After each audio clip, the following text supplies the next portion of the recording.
The New World colonized the rest of the world. Let's see what happens. We've got a lot of stuff that's going on, and honestly, I'd say right now, clearly, there are a couple of frontrunners like Australia. 95% of you guys aren't subscribed, so if you want to see more videos like this, which I'll be posting every single day, please subscribe. And I'd say besides Australia, the other frontrunners, of course, would be like the United States and Canada. Mexico is definitely in a pretty poor position here. I'd say Brazil is also kind of a frontrunner here as well. A couple nations going down right away, and I'd say it's pretty unlikely anyone besides Australia wins. I mean, look, Canada went down immediately. Again, they could come back in a crazy revolt and take a ton of land from the United States, but Australia is just in a perfect position with their capital being in the corner of the map and basically having a ton of land to colonize and no really strong nations around them. Like, yeah, the Solomon Islands are technically around them. New Zealand's technically around them. But even now, they're probably like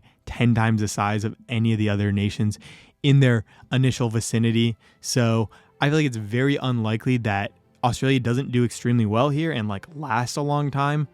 But I mean, we'll see. They haven't really been doing much here, and it looks like they could capitulate here. Okay, I was going to say if I was just announcer jinxing them right there, it would have been kind of insane in its own right. But they were very close to capitulating from the Solomon Islands. If you lose your capital, you're out. I don't know why their capital isn't in Canberra, but I mean, whatever. The United States is picking up a ton of land, colonizing. Of course, Brazil is doing the same thing. Brazil might take over all of Africa, which is kind of insane in its own right. And it looks like the United States is just going to create a nice little bridge from Europe, Asia. They're going to create a nice little Eurasian continent there. And we'll see who's number one after all this colonization stuff happens. It definitely looks like it will be the United States. But again, like, Australia is just in a much better position than the United States because they don't really have any neighbors. The United States does have a lot of nations over here, which if they just catch them one time slipping, it's going to be over for the United States. But I mean, there still is a lot of time to see who kind of comes out on top here. I could see a lot of different nations, doing well here. Of course, Brazil is doing extremely well already. I mean, of course, United States, Australia, and I mean, really that's it. It really is just a 3-team race at the moment. But again, if one of these nations capitulates, it's going to be a scramble to see who picks up all this extra territory. So I'd say right now, basically all the colonization has kind of ended. There still is a little bit more land up for grabs, but I wouldn't really say that the extra land is going to do anything. And it's not even close. The United States has about twice as much as Brazil and probably like 4 times as much as Australia. So clearly the United States is in the front runner seat here. But again, Australia is just in a, to me, much better position than the United States is. But I mean, we'll see. Again, the United States does have to, kind of take out everyone else, which again could be hard, but I still think the United States is in the best position. Like, clearly by land, they're in the best position, but I don't know. We'll see. And again, it should be like there should be some revolts happening. I mean, I don't know if any of them have necessarily gone on so far. Everyone's at pretty low revolt ability, so I don't know. We've got New Zealand going against Peru. This is such an interesting war here. I mean, New Zealand versus Argentina and Peru.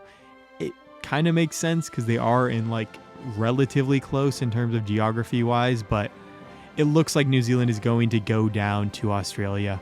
Rest in peace to New Zealand. It looks like Argentina had a little revolt in Bolivia, so that's kind of cool. But I mean, honestly, the land just kind of seems normal here.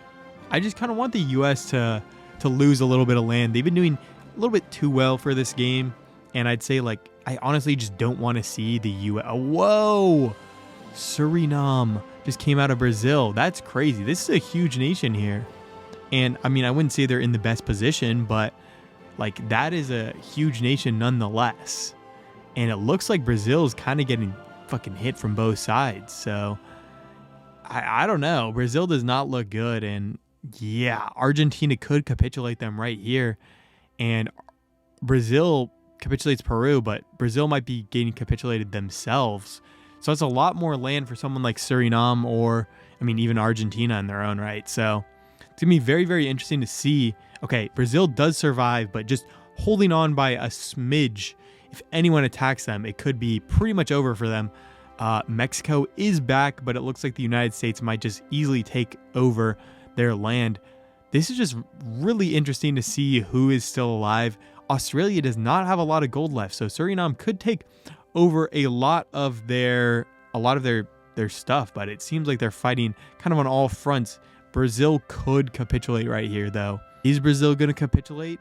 They're very close. It could go either way. Either of these countries could capitulate, and there it is. Rest in peace. Brazil is back. They do take out their puppet, but they're still on very shaky ground, in my opinion. Like, you know, they could capitulate right here themselves, and it looks like they will, right? Oh, okay. They do still have a little bit of land, but if they can hold out here, maybe they won't capitulate. But yeah, okay, Brazil does capitulate. So now we're down to 5 nations left. And honestly, it doesn't look good for anyone besides Australia and the United States. I mean, clearly there are 2 frontrunners here. And I'm just kind of hoping that there is some sort of revolt in one of these nations. I mean, the United States doesn't look that good. And there's the Dominican Republic going down to Panama. Like, the United States doesn't look that good, but they clearly look better than every other nation. So, I mean, Australia doesn't look good at all either. Like, I feel like Argentina really is like the best nation so far right now. But as I say that, there's like 40 different nations showing up.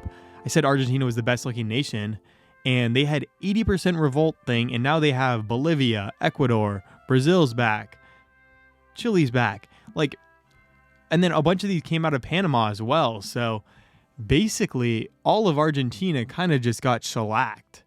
And Argentina is still pushing against Australia. So that's very interesting in its own right. And now we're going to see kind of what's going on with the rest of the world. I feel like, again, Argentina still, to me, should be the front runner if they can kind of pull everything off. But, I mean, like, the United States, of course, yeah, it's definitely in the United States. I don't even want to say any other nation's name. Like, yes, Argentina was looking good and honestly probably could have become the front runner. But I mean, look at the United States. Like, the United States also just puppeted both Brazil and Australia at the same time. So basically, they have the entire world right now.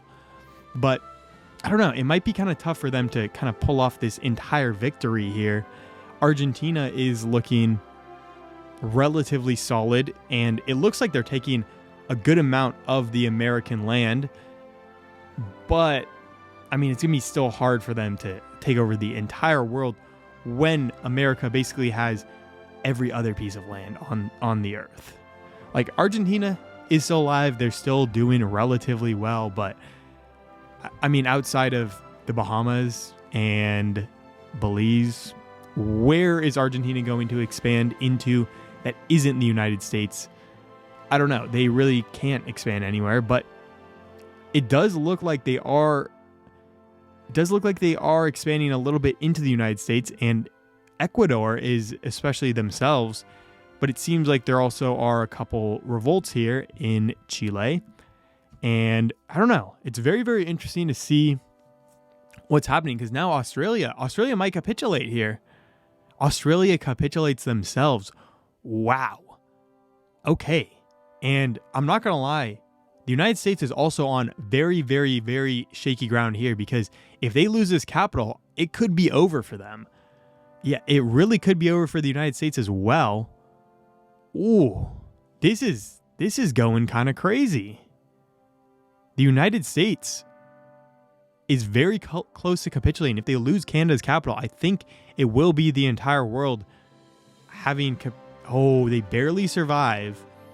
And the thing is, even with all these revolts, I don't think the United States is gonna pull it off. Like, it seems very likely that Belize is going to take them out. I mean, Belize is kind of just rolling over every single person.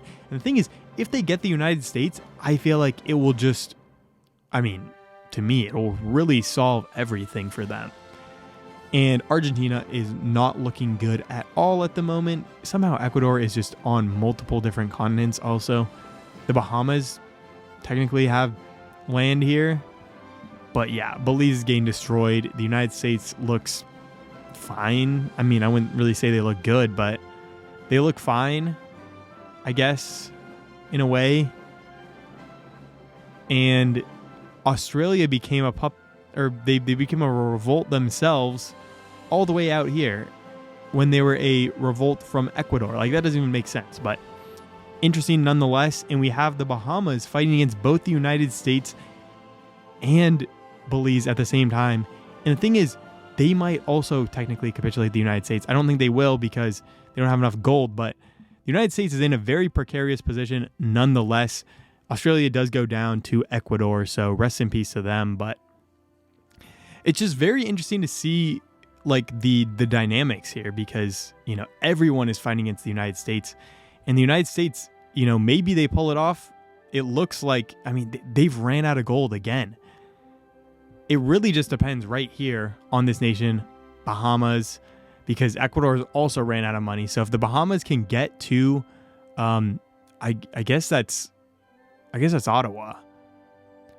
So like if they can get there, they will capitulate the United States, but they don't. But it's very close to see if the United States could get there. And like the United States is just an inch away from losing this entire world that they've built up and clearly are the strongest nation in. I mean, they're 3 times the size Argentina is, even though Argentina is pretty strong at the moment. Like, but the thing is, all the nations that are attacking the United States are just getting destroyed on their own right when they're not fighting against the United States, which is really funny because, I don't know, just like you might as well continue your, like, you don't need to continue your expansion when you have like more important pressing issues. So I don't know. It's very interesting to see. And it seems like a lot of revolts are going on. I mean, Belize just came back and like the Bahamas, and it just seems like they keep on switching. Ecuador is now a puppet of the United States. So the United States did just take out one of, I'd say, probably one of the other biggest people they'd have to fight against. But honestly, right now, yeah, it could be Bahamas capitulating the United States. They're very close, and it seems like they have 4 efficiency versus 2. Yeah, I think they will. We will very much have to see, but this could be capitulation of the entire United States. Yes, it is. Now that is insane. And now there's only 6 nations left, so it will be very interesting to see who wins. And I mean, at this point, clearly there is a favorite. I mean, I feel like there's no way you can say that anyone but Argentina here is even on the list of people that you'd expect to win. I mean, it's literally just Argentina and maybe the Bahamas, but like Argentina is really in the driver's seat here, and they basically have all of the old world territory according to this game, where it's like they're going to have Asia, Africa, and Europe all under their control, which is like probably 60% of the land here. So it's gonna be very interesting to see if they can pull it off. I mean, I'd assume they will be able to pull it off, but again, if they just lose a couple of those cities down in South America, they could lose all that extra land. So, I mean, that's a very interesting thing about this game, where it's like you literally just have to lose your capital a couple times, and all that land that you got in the new world doesn't mean squat. Or I guess the old world in this game. It's the old world here, but it's still very interesting to see just like what's going on. The Bahamas honestly look pretty strong, and Argentina does not seem to be in a good position. But again, it's just like it's a game of back and forth, and we'll see what happens. I mean, I don't know. I really don't know who's going to win this. It could be anyone here, but the fact that Australia and the United States didn't win, I feel like is just a W nonetheless, because they were the 2 biggest nations at the beginning of the game, and at least someone that wasn't like really in the running at the beginning of the game is probably going to be the winner. Like, even though Argentina, I mean, relatively was like a bigger nation. But I mean, Argentina does not look good, honestly. They're losing land basically everywhere. And I guess Ecuador is literally not even in Ecuador. Like, Brazil is in Ecuador.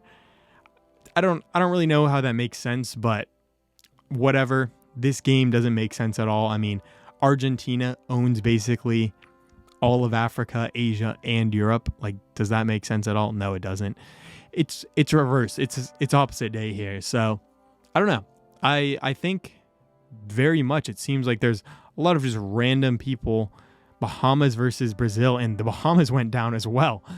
That's kind of insane. So now there's only 4 nations left, and I feel like the Bahamas, which were clearly in second place, that just makes it so much easier for Argentina to win because Argentina has a little bit of land everywhere.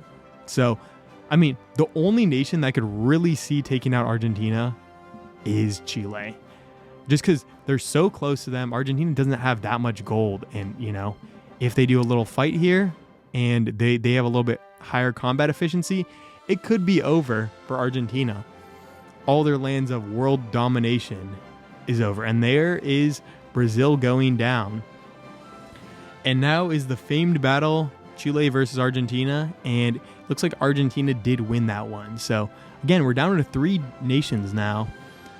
And I could also just set them all against each other. I mean, that will be interesting. But all 3 nations that are left are all from South America. So I think that is kind of interesting in their own right. And it seems like kind of nothing is going on. This is just a big old nothing burger. And I don't know. Let's just get into the nitty-gritty of South America. Because, I mean, if anyone takes out the capital here, I believe their whole nation should capitulate. I guess everyone is technically they were all on Argentina's side, but it looks like they will go down. Rest in peace to Chile and potentially Ecuador as well, but Chile is surviving somehow. I really do. Okay. Chile became a puppet of Argentina.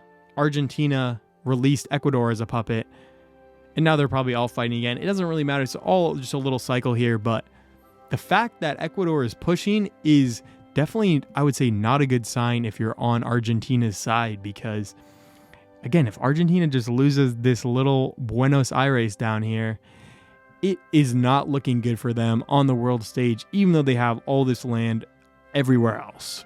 And rest in peace to Chile. It is down to 2 nations here, and it's really just going to be down to if one of these nations can take out the other capital very soon because that is basically all the 2 of them have left.